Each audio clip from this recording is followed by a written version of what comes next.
প্রতিবেশী দুই দেশ, কিন্তু দুদেশের সামরিক শক্তির মধ্যে আকাশ পাতাল ব্যবধান। বলছি ভারত বাংলাদেশের কথা। কারা কত দূর শক্তিতে এগিয়ে রয়েছে? প্রতিবেদনের আজকের এই পর্বে জানব সেই সম্পর্কে। প্রতিবেদনের এই পর্বটি শুরু করার আগে আপনি যদি এই চ্যানেলের নতুন দর্শক হয়ে থাকেন তাহলে চ্যানেলটি সাবস্ক্রাইব করে পাশের বেল আইকনটি বাজিয়ে দিন।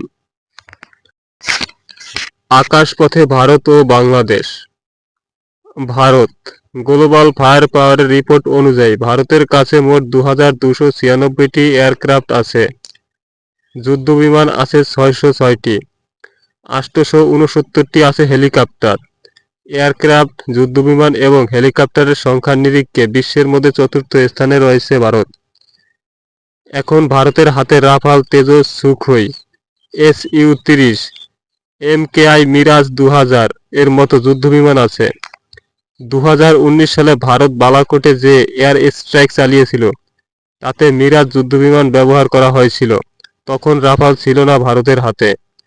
এখন 36টি রাফাল যুদ্ধবিমান আছে।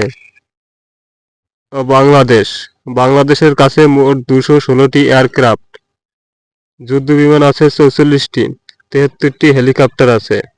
মোট এয়ারক্রাফটের নিরিখে বিশ্বে 46তম অবস্থানে রয়েছে বাংলাদেশ। যুদ্ধবিমানের নিরিখে বিশ্বে 39তম অবস্থানে রয়েছে বাংলাদেশ। স্থলপথের নিরিখে বাংলাদেশ এবং Bharat. Bharat global fire power report অনুযায়ী ভারতের হাতে 4614টি ট্যাঙ্ক আছে। রকেট আর্টিলারির সংখ্যা 702টি। গাড়ি আছে 1,51,248টি। সেলফ প্রোপেলেড আর্টিলারির সংখ্যা 140টি। ভারতের হাতে আছে T-90 ভীম্য জোরাবারের মতো ট্যাঙ্ক। সেই সঙ্গে ভারতের কাছে প্রচুর দূরপাল্লার ক্ষেপণাস্ত্র রয়েছে। সর্বোপরি ভারত পরমাণু শক্তিধর দেশ। বাংলাদেশ অস্ত্র ভান্ডারের নিরিখে ভারতের থেকে ধারে কাছেও নেই Bangladesh. Global fire power report অনুযায়ী 320টি ট্যাঙ্ক আছে বাংলাদেশের হাতে। গাড়ির সংখ্যা 13,100টি।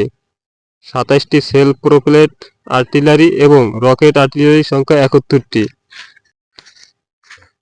জলপথে ভারত ও Bangladesh. Bharat global fire power report অনুযায়ী নৌপথে ভারতের হাতে থাকা মোট অ্যাসেটের সংখ্যা 294টি।